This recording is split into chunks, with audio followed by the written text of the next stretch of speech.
Hello friends, आप सभी का स्वागत है नीभा पीसीएस पे।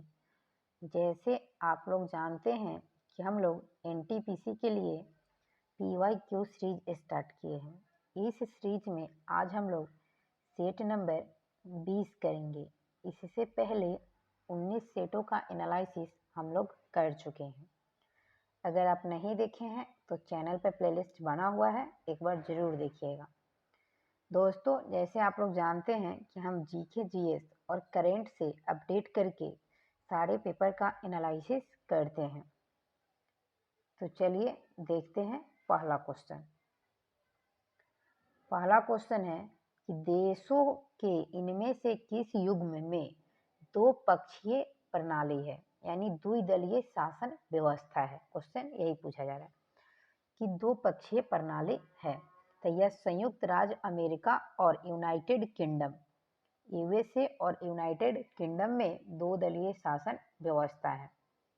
यूएसए दोस्तों, अगर यूएसए की बात करें तो यूएसए में दो दलीय शासन व्यवस्था है। वहाँ दो ही दल प्रमुख है। नंबर एक है डेमोक्रेटिक पार्टी और दूसरा है रिपब्लिकन पार्टी। अभी डोनाल्ड ट्रंप वहाँ के राष्ट्रपति बने हैं और जेडी वेंस उपराष्ट्रपति बने हैं। तो डोनाल्ड ट्रंप जो है वह रिपब्लिकन पार्टी से संबंधित है। ब्रिटेन, अगर यूनाइटेड किंगडम की बात करें तो यूनाइटेड किंगडम में भी दो दल प्रमुख है। एक है कंजर्वेटिव पार्टी और दूसरा है लेबर पार्टी। लेबर पार्टी से इम्पोर्टेंट क्वेश्चन यह है दोस्तों कि जब भारत को स्वतंत्रता मिली थी 15 अगस्त 1947 को, जब भारत स्वतंत्र हुआ था उस समय ब्रिटेन में लेबर पार्टी की सरकार थी। यह क्वेश्चन पूछा गया है, तो इसको भी याद रखिएगा। देखते हैं अगला क्वेश्चन।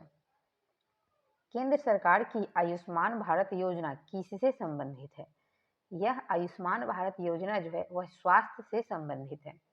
आयुष्मान भारत योजना की शुरुआत 1 अप्रैल 2018 से यह लागू हुआ था, याद रखिएगा। इसके अंतर्गत वह परिवार जो गरीबी है, जो बीपीएल के अंतर्गत आते हैं, उन्हें 5 लाख तक कैश रहित स्वास्थ्य बीमा उपलब्ध कराया जाता है। इससे आयुष्मान कार्ड भी बनता है दोस्तों। क्वेश्चन को ज़्यादा लिखते नहीं है दोस्तों, अगर लिखेंगे तो क्वेश्चन काफ़ी ज़्यादा जो सेट हमारा है वह लंबा हो जाएगा, वीडियो भी बड़ा हो जाएगा, जिसे देखने में असुविधा होगी। बड़ा वीडियो को उतना जल्दी देख नहीं पाता है आदमी, तो इसलिए बोलते हैं। बोलने के क्रम में बहुत सारे क्वेश्चंस का हम डिस्क्रिप्शन करते हैं, तो उसको ध्यान से सुनिएगा। बहुत सारे क्वेश्चन यहीं से रटा जाएगा आपका। 2019 के लोकसभा चुनावों में विजयी होने वाले सबसे कम उम्र के प्रत्याशी का नाम बताइए। तो सबसे कम उम्र 2019 का है, ये चंद्रानी मुर्मू थे, जो कि बीदर के कांग्रेस के उम्मीदवार। याद रखिएगा कि ये जो 2024 में इलेक्शन हुआ है, इसमें सबसे कम उम्र के, रिकरेंट से अपडेट करके बताते हैं दोस्तों, सबसे कम उम्र के उम्मीदवार है सागर खुंडे। इनका नाम याद रखिएगा, ये पूछा जा सकता है। सागर खुंडे है, सागर खुंडे। यह जो है वह बीदर से कांग्रेस के उम्मीदवार हैं। इनकी उम्र 25 साल 5 महीना और 24, याद रखिए 25 साल है। उसके बाद आपका याद रखिएगा 25 साल ईयर, 5 महीना मंथ और 24 डेज है। तो कहीं डे भी पूछा जाए तो इसको भी ध्यान रखिएगा। देखते हैं अगला क्वेश्चन। कौन सा विटामिन हमारी आंखों और त्वचा को स्वस्थ रखता है? आंख और त्वचा के लिए स्वस्थ रखने में विटामिन ए मदद करता है, तो आपका सही आंसर ए हो जाएगा। विटामिन डी की बात करें तो विटामिन डी की कमी से रिकेट्स होता है। विटामिन बी1 की कमी से बेरी बेरी होता है और विटामिन ई की कमी से बंधनता होता है। इसको भी याद रखिएगा। विटामिन आपका बी1 थायमिन जिसे कहते हैं, इससे बेरी बेरी होता है। विटामिन सी की कमी से स्कर्वी होता है। विटामिन बी6 भी याद रखिएगा। विटामिन बी12 में कोबाल्ट पाया जाता है। तो ये सब क्वेश्चन भी पूछे जाते हैं एग्जाम में। विटामिन ए का जो रासायनिक नाम है वह रेटिनॉल है, तो ये भी कभी कभी पूछा जाता है। नेक्स्ट क्वेश्चन है, मुंडुक उपनिषद किससे संबंधित है? तो यह अथर्ववेद से संबंधित है, मुंडक उपनिषद। वेदों की अगर बात करें तो वेदों की संख्या 4 है। सबसे पुराना वेद ऋग्वेद है और सबसे नया वेद अथर्ववेद है। सामवेद को संगीत का जनक माना जाता है। यजुर्वेद जो है वह सबसे पुराना वेद है। इसकी रचना सरस्वती नदी के किनारे हुआ था। अथर्ववेद को जादू, टोना, वशीकरण इत्यादि मोहमाया का वेद भी कहा जाता है। इसके अंतर्गत ये सभी का चर्चा है। वेदांगों की बात करें तो वेदांग 6 है। उपनिषद की बात करें तो उपनिषद 108 है और पुराण की बात करें तो पुराणों की संख्या 18 है। तो सभी को याद रखिएगा, वेद 4 है, वेदांग 6 है, उपनिषद 18 है, जबकि वो उपनिषद की संख्या 108 है, जबकि पुराणों की संख्या 18 है। दोस्तों, बोलने के क्रम में कभी कभी मिस्टेक हो जाता है तो इसको थोड़ा कंप्लीट कीजिएगा, फिर उसको हम सुधार ही देते हैं। दिसंबर 2020 तक प्राप्त जानकारी के अनुसार नौसेना अध्यक्ष कौन थे? तो जो नौसेना अध्यक्ष थे वह थे एडमिरल करमबीर सिंह। ये 2020 का है दोस्तों। अभी वर्तमान में अगर हम लोग बात करें तो वर्तमान में जो नौसेना अधिकारी है वह है दिनेश कुमार त्रिपाठी। नाम याद रखिएगा, दिनेश कुमार त्रिपाठी। दिनेश कुमार त्रिपाठी हैं। ये जो है वह 28वें क्रम के हैं। तो इनका क्रम, सॉरी दोस्तों, 26वें क्रम के। इनका क्रम भी याद रखिएगा, 26वें क्रम के। वायुसेना अध्यक्ष की बात करें तो अमरप्रीत सिंह हैं जो 28वें क्रम के हैं। और थल सेना अध्यक्ष उपेंद्र द्विवेदी है जो कि 30वें क्रम के हैं। और CDS जनरल अनिल चौहान है। तो इनका भी याद रखिएगा, ये दूसरे क्रम के हैं। पहले CDS बिपिन रावत थे। तो इनका भी नाम याद रखिएगा। अगला क्वेश्चन है आपका कि the technology that use the reflection of ultrasound waves to produce image of the heart is known as. इसे किस रूप में जाना जाता है?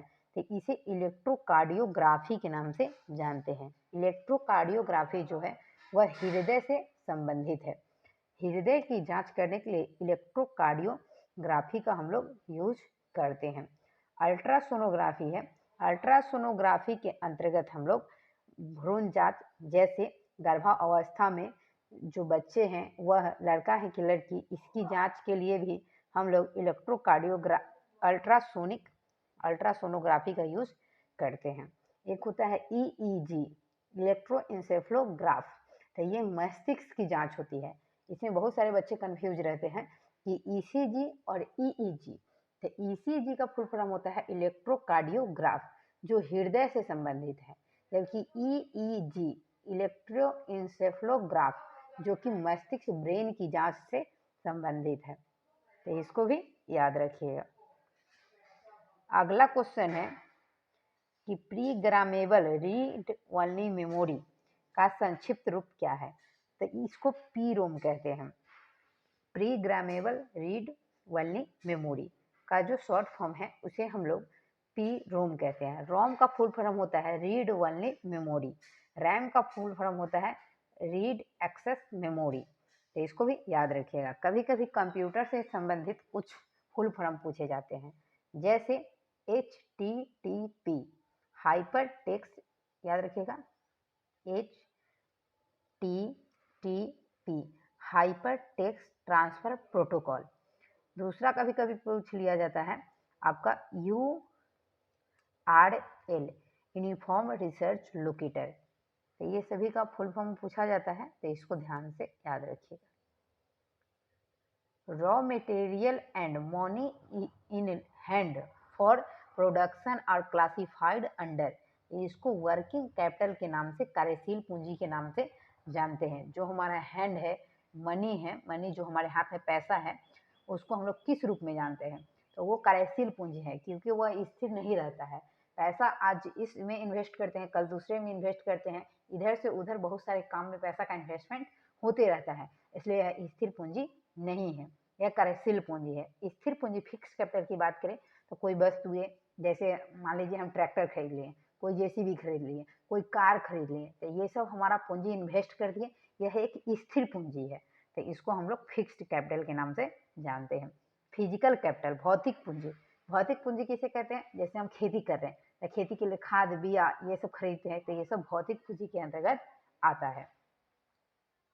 देखते हैं अगला क्वेश्चन। और दोस्तों सारे सेट को कंटिन्यूटी देखिएगा, क्योंकि बहुत सारे क्वेश्चंस जो है वह सेट में रिपीट भी होते हैं। तो बहुत सारे सेट को देखने से क्या हुआ कि बार बार क्वेश्चन आपके सामने आएगा, जिससे क्वेश्चन याद हो जाएगा। अलाउद्दीन खिलजी के शासन काल में राज्य द्वारा निम्नलिखित में से किस प्रकार का कर नहीं लगाया जाता था? तो यह लघु उद्योग पर कर नहीं लगाया जाता था, तो इसको याद रखिएगा। कृषि पर भी कर लगाया जाता था, आवास पे भी कर लगाया जाता था और मवेशी पर भी कर लगाया जाता था। आवास पे जो कर लगाया जाता था उसे हम लोग गढ़ी कर कहते थे, कर का नाम भी याद रखिएगा। और मवेशी जो दुधारू पशु थे उन पे जो कर लगाया जाता था वह चराई कर था, चराई कर, तो इसको भी याद रखिएगा। अलाउद्दीन खिलजी की अगर बात करें तो अलाउद्दीन खिलजी जो थे वह खिलजी वंश के दूसरे शासक थे। इन्होंने भू राजस्व के तौर पर 1/2 जिसको हम लोग 50% कहते हैं, या भू राजस्व को 50% कर दिए थे, आधा कर दिए थे। यानी कहा जाता है कि अलाउद्दीन खिलजी के शासनकाल में ही भू राजस्व सबसे अधिक था। अलाउद्दीन खिलजी को अलू गरसुत के नाम से भी जाना जाता है। अलाउद्दीन खिलजी को लाख बख्श के नाम से भी जाना जाता है, जिसे लाखों में दान देने वाला भी कहा जाता है। नेक्स्ट क्वेश्चन है आपका कि IAEA का मुख्य कार्य क्या है? IAEA जो है यह विश्व भर में नाभिकीय ऊर्जा के शांतिपूर्ण उपयोग को बढ़ावा देता है। इसकी स्थापना जो हुआ था वह 29 जुलाई, डेट याद रखिएगा, कहीं पूछा जा सकता है, 29 जुलाई 1957 को हुआ था। और इसका हेडक्वार्टर ऑस्ट्रिया की राजधानी वियना में है, जो कि डेन्यूब नदी के किनारे है। तो इसको भी ध्यान रखिए कि वियना जो है वह डेन्यूब नदी के किनारे है। सरकार की वह प्रणाली जिसमें शक्ति को एक केंद्रीय प्राधिकरण और देश की विभिन्न संवैधानिक इकाइयों के बीच विभाजित किया जाता है, क्या कहलाता है? तो उसे संघवाद कहते हैं। संघवाद के अंतर्गत शक्ति का विभाजन केंद्र और राज्य स्तर पर किया जाता है। भारतीय संविधान में संघात्मक शासन व्यवस्था कनाडा के संविधान से लिया गया है। लोकतंत्र में क्या होता है दोस्तों? इसमें जनता सर्वश्रेष्ठ होता है, जनता के द्वारा ही अपने प्रतिनिधि को चुना जाता है, यानी सर्वश्रेष्ठ व्यक्ति सरकार को चुना जाता है। राजतंत्र में क्या होता है? इसमें एक राजा होता है जो पूरे साम्राज्य पे अधिकार करता है। राजतंत्र वंशानुगत होता है कि राजा के बेटा राजा, राजा के बेटा राजा, ऐसे करके चलते रहता है। जबकि लोकतंत्र वंशानुगत नहीं होता है, यहाँ देश के प्रतिनिधि जो देश के सर्वश्रेष्ठ होते हैं उनका नियुक्ति या निर्वाचन होता है, उनको नियुक्त किया जाता है, इसलिए लोकतंत्र वंशानुगत नहीं होता है। स्वतंत्रता मेरा जन्मसिद्ध अधिकार है, मैं इसे लेकर रहूंगा का नारा किसने दिया था? तो स्वतंत्रता मेरा जन्मसिद्ध अधिकार है यह बाल गंगाधर तिलक के द्वारा दिया गया था। बाल गंगाधर तिलक 1916 के लखनऊ अधिवेशन में इस नारा को दिए थे। 1916 के जो लखनऊ अधिवेशन था, इसी में मुस्लिम लीग और कांग्रेस अपनी अपनी शक्ति का प्रदर्शन किए थे। 1907 में जो कांग्रेस दो दलों में विभाजित हो गया था, नरम दल और गरम दल, दोनों का फिर से मिलन 1916 के लखनऊ अधिवेशन में ही हुआ था। 1916 के लखनऊ अधिवेशन को लखनऊ फैक्ट के नाम से भी जाना जाता है। बाल गंगाधर तिलक जिन्होंने गीता रहस्यमय लिखे थे, जिन्होंने केसरी मराठा समाचार पत्रिका का संपादन किया था। बिपिन चंद्र पाल, लाला लाजपत राय और बाल गंगाधर तिलक को लाल बाल पाल के नाम से जाना जाता है, तो इनको भी याद रखिएगा। अभी हाल फिलहाल में ही भगत सिंह, सुखदेव और राजगुरु को जो फांसी दिया गया था 23 मार्च 1931 में, उनकी याद में हम लोग शहीद दिवस मनाए हैं, तो इनको भी याद रखिएगा। बाल गंगाधर तिलक को भारतीय अशांति का जनक वैलेंटाइन सिरोल के द्वारा कहा गया था, तो ये भी बहुत इंपॉर्टेंट क्वेश्चन है, याद रखिएगा कि बाल गंगाधर तिलक को भारतीय अशांति का जनक वैलेंटाइन सिरोल के द्वारा कहा गया था। नेक्स्ट क्वेश्चन देखते हैं। लिखने से वीडियो काफी लंबा होता है, जिसके कारण उतना लिखते नहीं है दोस्तों, बोल देते हैं। तो बोलने से अगर आप सुन रहे हैं तो पेन और कॉपी लेके बैठिए, ज़्यादा से ज़्यादा लिखने का प्रैक्टिस कीजिए या फिर सुनने का प्रैक्टिस कीजिए, इससे आपका याद हो जाएगा। चुनाव के समय राजनीतिक पार्टियों और उम्मीदवारों द्वारा नियमों और दिशा निर्देशों के एक सेट का पालन किया जाता है, इसे क्या कहते हैं? तो इसे आचार संहिता के नाम से जाना जाता है। आचार संहिता जो है वह चुनाव की तिथि की घोषणा के साथ ही लागू हो जाता है और चुनाव के परिणाम आने पर समाप्त हो जाता है। तो ये भी क्वेश्चन पूछा जा सकता है कि आचार संहिता कब लागू होता है? तो जब चुनाव की तिथि, डेट की घोषणा होता है, उसी के साथ साथ आचार संहिता लागू हो जाती है और इलेक्शन, चुनाव का जब परिणाम आ जाता है, रिजल्ट आ जाता है, कौन जीता कौन हारा, तो उसके बाद यह खत्म हो जाती है। अगला क्वेश्चन है आपका कि निम्न में से कौन सा स्थल बौद्धों के तीर्थ स्थलों में से नहीं है? तो यह ग्वालियर, ग्वालियर जो है और बौद्धों के तीर्थ स्थल नहीं है। बोध गया, बोध गया जो है वह बौद्धों के तीर्थ स्थल है। बोध गया में ही महात्मा बुद्ध को ज्ञान की प्राप्ति हुआ था। सारनाथ में जो थे दोस्तों महात्मा बुद्ध, दोस्तों गांधी अगर बोला गया होगा तो इसके लिए सॉरी, महात्मा बुद्ध जो है उनको ज्ञान की प्राप्ति बोध गया में हुआ था, जबकि ज्ञान की प्राप्ति के बाद उन्होंने अपना पहला उपदेश सारनाथ में दिए थे, जिसे धर्म चक्र परिवर्तन के नाम से जाना जाता है। कुशीनगर में इनकी जो है वह निर्वाण हुआ था, जिसे हम लोग मृत्यु कहते हैं। तो कुशीनगर में ही इनकी मृत्यु हुआ था। कुशीनगर में मल्ल महाजनपद के अंतर्गत इन्हीं मृत्यु हुआ था। एक चुंद नामक लोहार थे, जिन्होंने इनके खाने में शुकर मध्य दे दिया था, जिनके कारण इन्हें अति रक्तस्राव हो गया, जिनके कारण महात्मा बुद्ध की मृत्यु हो गई थी। अगला क्वेश्चन देखिए दोस्तों, ऊपर बताए थे, अभी क्वेश्चन के रूप में आ गया, इसको याद रखिएगा। इसीलिए बोलते हैं कि प्रीवियस ईयर क्वेश्चन जो है उसको बार बार रिवीजन करने की जरूरत है। लाल बाल पाल नाम से प्रसिद्ध स्वतंत्रता सेनानी क्रमशः किन भारतीय राज्यों से संबंधित थे? तो लाल बाल पाल यानी लाला लाजपत राय, बाल गंगाधर तिलक और बिपिन चंद्र पाल। तो लाला लाजपत राय पंजाब के से थे, इन्हें पंजाब केसरी के नाम से भी जाना जाता है। बिपिन चंद्र पाल महाराष्ट्र से थे और इसको भी याद रखिएगा, लाल लाजपत राय और ये जो थे बाल गंगाधर तिलक, तो ये महाराष्ट्र से थे और बिपिन चंद्र पाल बंगाल से थे। तो ये तीनों याद रखिएगा, पंजाब, महाराष्ट्र, बंगाल।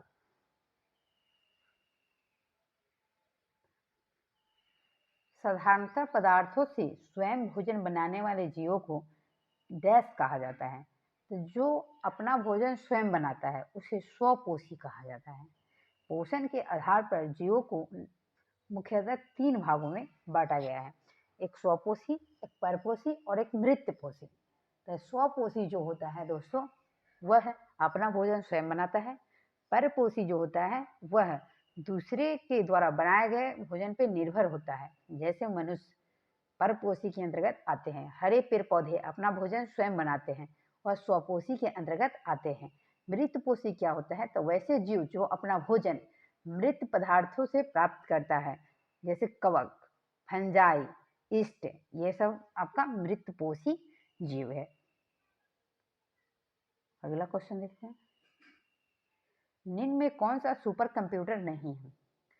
तो ये आपका PDA जो है वह सुपर कंप्यूटर नहीं है। परम, क्रे 3 और एका सुपर कंप्यूटर है, जबकि PDA जो है वह एक मोबाइल का डिवाइस है। याद रखिएगा, PDA क्या है? मोबाइल का डिवाइस है। परम, भारत का पहला सुपर कंप्यूटर परम 8000 था, इसको भी याद रखिएगा। वर्तमान में विश्व का सबसे नंबर 1 सुपर कंप्यूटर जो है वह फ्रंटियर है, तो इसको भी याद रखिएगा।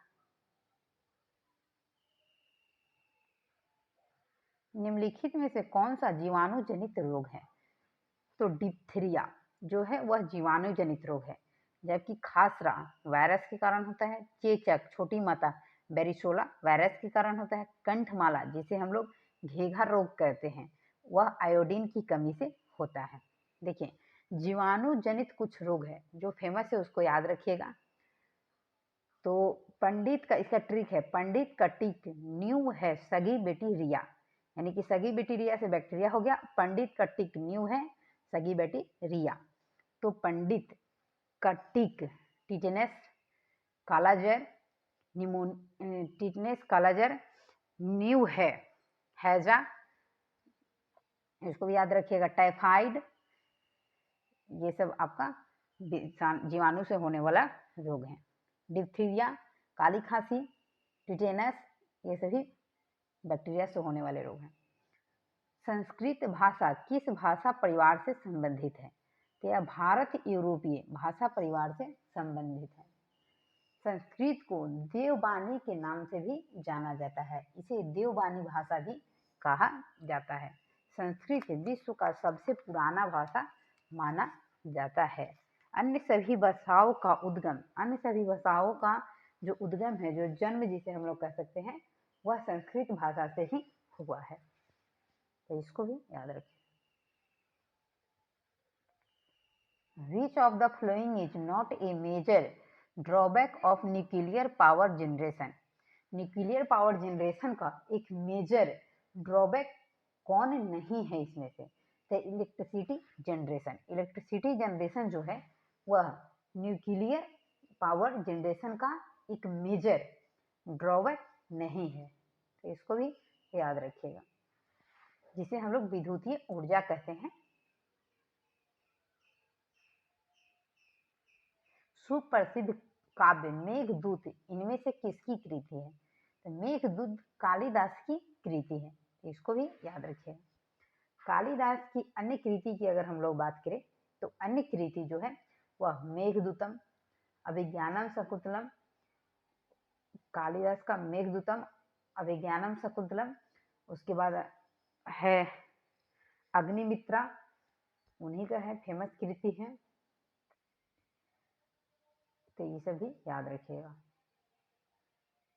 प्रेमचंद्र का भी याद रखिएगा, तो गवन है, गोदान है, रंगभूमि है, दो बैलों की जोड़ी है, ये सभी प्रेमचंद के द्वारा लिखा गया है।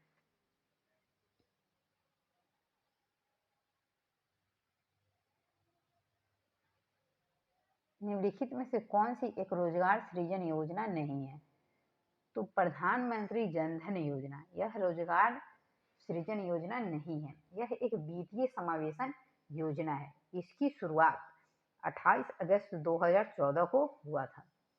स्वर्ण जयंती योजना की बात करें तो इसकी शुरुआत 1999 में हुआ था, तो याद रखिएगा स्वर्ण जयंती योजना 1999, जनधन योजना 2014, स्वर्ण जयंती शहरी यह ग्रामीण है दोस्तों, एक शहरी था, शहरी 1993 में हुआ था, याद रखिएगा। यह 1999 में हुआ था और यह 1993 में हुआ था, पहले शहरी हुआ था फिर ग्रामीण हुआ था, तो ये सब भी ध्यान रखिएगा। दंत क्षय का क्या अर्थ है? तो दांतों का सड़ना, दंत क्षय का मतलब है दांतों का सड़ना, जिसे हम लोग आमतौर पर दांत को सड़ जाना, कीड़ा लगना इत्यादि कहते हैं। दंत क्षय जब मुंह का पीएच मान 5.5 या 5.4 से कम हो जाता है तो उसे दंत क्षरण के नाम से जाना जाता है। पीएच मान की अगर बात करें तो 7 से ऊपर जिसका पीएच मान होता है उसे क्षारीय कहते हैं, और 7 से नीचे जिसका पीएच मान होता है उसे अम्लीय कहते हैं, और जिसका पीएच मान 7 होता है उसे उदासीन कहते हैं। अम्ल जो है वह लाला लिटमस को लाल कर देता है और क्षार जो है वह लाला लिटमस को नीला कर देता है, तो इसको भी याद रखिएगा। पीएच जो है उसका फुल फॉर्म होता है पोटेंशियल ऑफ हाइड्रोजन, जिसकी खोज सोरेनसन के द्वारा किया गया था। उस पुनरावृत्ति परावर्तन को क्या कहा जाता है? जिसके कारण ध्वनि की निरंतरता का आभास होता है, उसे प्रतिध्वनि कहते हैं। प्रतिध्वनि सुनाई देने का प्रमुख कारण है परावर्तन। परावर्तन के कारण ही प्रतिध्वनि हमें सुनाई देती है। व्यक्ति और परावर्तक सतह के बीच स्पष्ट प्रतिध्वनि सुनने के लिए व्यक्ति और परावर्तक सतह के बीच 17 मीटर की दूरी होना आवश्यक है। परावर्तन की अगर हम लोग बात करें तो प्रकाश के परावर्तन किसे कहते हैं? तो अगर कोई प्रकाश स्रोत किसी सतह से टकराकर पुनः उसी पथ पर वापस लौट जाती है तो उसे प्रकाश का परावर्तन कहते हैं। प्रकाश के परावर्तन के दो नियम होते हैं। नंबर 1, आपतन कोण परावर्तन कोण के बराबर होता है। नंबर 2 है कि आपतन कोण परावर्तन कोण तथा अभिलंब पे डाला गया जो लंब है वह तीनों एक ही समतल में होता है, तो इसको भी ध्यान रखिएगा।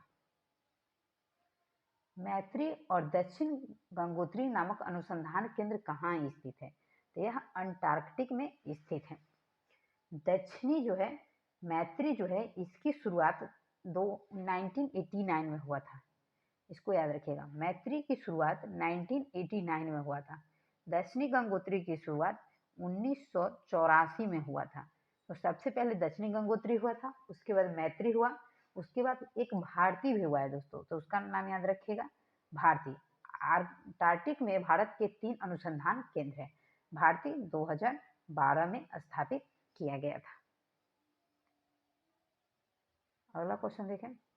The different patterns formed by different group of a star are called. तो इसे हम लोग कॉन्सल्ट्रेशन कहते हैं, जिसे तारामंडल के नाम से जानते हैं। अगला क्वेश्चन है 2018 में किस संगीतकार को पद्म विभूषण पुरस्कार से सम्मानित किया गया था, जिनकी जनवरी 2021 में देहावसान हो गया, यानी कि जिनका निधन हो गया? यह गुलाम मुस्तफा खान थे। इनका 2018 में संगीत के पद्म विभूषण पुरस्कार से सम्मानित किया गया था, जो संगीत के क्षेत्र से रिलेटेड थे। 2024 में अगर पद्म विभूषण की बात करें तो यह मिला था बैजयंती माला, जो कि कला क्षेत्र से संबंधित थे। भारतनाट्यम नृत्य में फेमस है। कोनिडेला निरंजीवी को मिला था, जो कला क्षेत्र में मिला था। एम वेंकैया नायडू को मिला था, सार्वजनिक मामले में मिला था, जो कि पूर्व उपराष्ट्रपति थे। बिंदेश्वरी पाठक को मिला था, इनको भी सार्वजनिक मामले में मिला था, जो कि सुलभ शौचालय के संस्थापक हैं। पद्मा सुब्रमण्यम को मिला था, जो कि कला क्षेत्र से संबंधित है और यह भारतनाट्यम से संबंधित है। 2025 के भी पद्म विभूषण पुरस्कारों की घोषणा हो चुका है दोस्तों, तो इनको भी याद रखिएगा। 2025 में 7 लोगों को पद्म विभूषण से सम्मानित किया जाना है। एक है दुब्बुर नागेश्वर रेड्डी, दूसरा है जगदीश सिंह खेहर, यह न्यायमूर्ति है। तीसरा है कुमुदुनी रजनीकांत लाखिया, चौथा है MT वासुदेवन नायर, पांचवा है ओसामा सुजुकी, जो सुजुकी कंपनी के संस्थापक हैं। छठा है शारदा सिन्हा और सातवां है लक्ष्मी नारायण सुब्रमण्यम। ये 7 लोगों को 2025 में पद्म विभूषण पुरस्कार से सम्मानित किया जाना है। अगला क्वेश्चन देखते हैं। राष्ट्रीय ग्रामीण रोजगार गारंटी अधिनियम के तहत प्रत्येक परिवार को न्यूनतम कितने दिनों का रोजगार प्रदान करने की प्रावधान है? यह 100 दिन। प्रत्येक जो निर्धन परिवार है उनको 100 दिनों का कार्य उपलब्ध कराना राष्ट्रीय ग्रामीण रोजगार गारंटी अधिनियम के तहत कहा गया है। इसकी जो अगर हम लोग शुरुआत की बात करें तो ये 2 फरवरी 2006 से आंध्र प्रदेश से शुरुआत किया गया था, जिसका नाम चेंज करके 2 अक्टूबर 2009 को गांधी जयंती के शुभ अवसर पे इसे मनरेगा कर दिया गया। इसमें महिला की भागीदारी 33% होता है। क्वेश्चन आ जाएगा मनरेगा में महिला की भागीदारी कितना परसेंट होता है? 33%। और यह ग्रामीण विकास मंत्रालय के द्वारा संचालित किया जाता है, तो इसको भी याद रखिएगा। मनरेगा किस मंत्रालय के तहत संचालित किया जाता है? ग्रामीण विकास मंत्रालय के द्वारा। इसमें महिलाओं की भागीदारी 33% होती है। घीघा ग्वाइटर का विकार किसकी कमी के कारण होता है? तो यह आयोडीन की कमी के कारण होता है। कैल्शियम की कमी के कारण हमारे बोन्स जो है वह वीक हो जाते हैं, जो कमजोर हो जाते हैं। इसको भी याद रखिएगा। बहुत सारे विटामिन की कमी के कारण रोग होता है दोस्तों, जैसे विटामिन ए के कारण रतौंधी होता है, रक्तअल्पता होता है, विटामिन B1 के कारण बेरी-बेरी होता है, विटामिन सी के कारण स्कर्वी होता है, विटामिन डी के कारण रिकेट्स होता है, विटामिन ई की कमी के कारण जिसको बंझापन कहते हैं होता है, विटामिन के की कमी के कारण जो रक्त का थक्का बनता है वो होता है। ये सब याद रखिए। एक कंपनी की नियमित सेवाएं ज्यादातर अन्य देशों में मौजूद बाहरी स्रोतों से प्रदान करती है, जो पहले आंतरिक रूप से या देश के भीतर मौजूद स्रोतों से प्रदान की जाती थी। इस व्यावसायिक प्रक्रिया को क्या कहा जाता है? तो इसे आउटसोर्सिंग के नाम से जानते हैं। आउटसोर्सिंग प्रक्रिया कहते हैं। उदारीकरण, निजीकरण और वैश्वीकरण, यह एलपीजी के भाग है। उदारीकरण, निजीकरण और वैश्वीकरण, लिबरलाइजेशन, प्राइवेटाइजेशन और ग्लोबलाइजेशन। एलपीजी भारत में 1991-92 में आया था। एलपीजी का जनक मोहन सिंह को माना जाता है, डॉक्टर मनमोहन सिंह को। उस समय यह भारत के वित्त मंत्री थे, जबकि 1991-92 के दौरान भारत के प्रधानमंत्री पीवी नरसिम्हा राव थे।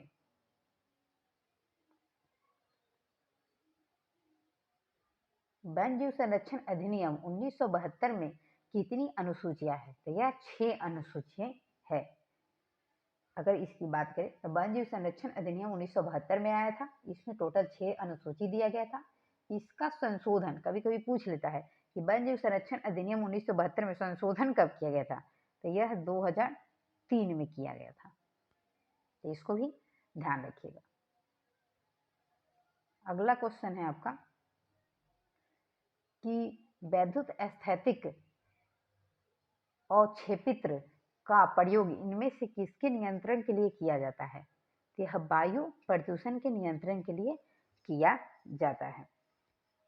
ध्वनि प्रदूषण, दृश्य प्रदूषण और जल प्रदूषण। जो हम लोग जल में कूड़े कचरे का बहाव कर देते हैं, उसके कारण हम लोगों का जल प्रदूषित हो जाता है। तो कूड़े कचरे का बहाव जल में नहीं करना चाहिए। वायु प्रदूषण, जो प्लास्टिक या फिर जो अपशिष्ट पदार्थों को जब हम जलाते हैं तो उससे जो विषैले गैस निकलते हैं, इससे हमारे वायु का प्रदूषण होता है। ध्वनि प्रदूषण, तेज साउंड या तेज वॉल्यूम में डीजे, डेक, होम थिएटर ये सब बजाने से ध्वनि प्रदूषण होता है। अगला क्वेश्चन है आपका कि the area of region of the world that are located outside the sovereign jurisdiction of any one state and therefore required common governance by the international community are known as, इसे global common के नाम से जाना जाता है। जो सभी देशों के बीच कॉमन हो उसे ग्लोबल कॉमन के नाम से जाना जाता है। DVI फर्स्ट किस प्रकार के सिग्नल पास करता है? तो यह है केवल डिजिटल वीडियो सिग्नल को पास करता है। इसको भी ध्यान रखिएगा कि DVI जो है फर्स्ट वह केवल डिजिटल वीडियो सिग्नल को ही पास करता है। यह एनालॉग वीडियो सिग्नल को पास नहीं करता है।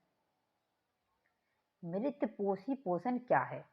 तो मृत पोषी पोषण की बात करें तो यह वह जीव होता है जो अपना भोजन मृत एवं क्षयकारी पदार्थों से प्राप्त करता है, जैसे कवक मृत पोषी के अंतर्गत आता है। इससे पहले वाले क्वेश्चन में भी हम डिस्क्राइब किए थे दोस्तों।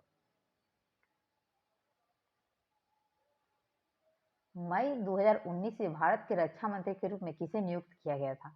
तो यह राजनाथ सिंह को भी नियुक्त किया गया था। अब मोदी 3.0 कैबिनेट में भी राजनाथ सिंह वर्तमान में भी रक्षा मंत्री राजनाथ सिंह है। वर्तमान में जो लोकसभा अध्यक्ष है वह ओम बिरला है। वित्त मंत्री निर्मला सीतारमण है। विदेश मंत्री एस जयशंकर है। गृह मंत्री अमित शाह है। रक्षा मंत्री राजनाथ सिंह है। तो इनको भी याद रखिएगा। कभी कभी कैबिनेट मंत्री से भी क्वेश्चन पूछा जाता है। मीनाक्षी मंदिर कहाँ स्थित है? तो यह तमिलनाडु के मदुरई में स्थित है। इस मंदिर में टोटल 12 गोपुरम है। अब कहिए गोपुरम क्या होता है? तो गोपुरम जो होता है वह मंदिर का मुख्य द्वार जो शिखर होता है दक्षिण भारत में आकर्षक, उसे गोपुरम बोला जाता है। ये जो मीनाक्षी मंदिर है यह द्रविड़ स्थापत्य शैली में निर्माण किया गया है, जो तमिलनाडु के मदुरई में स्थित है।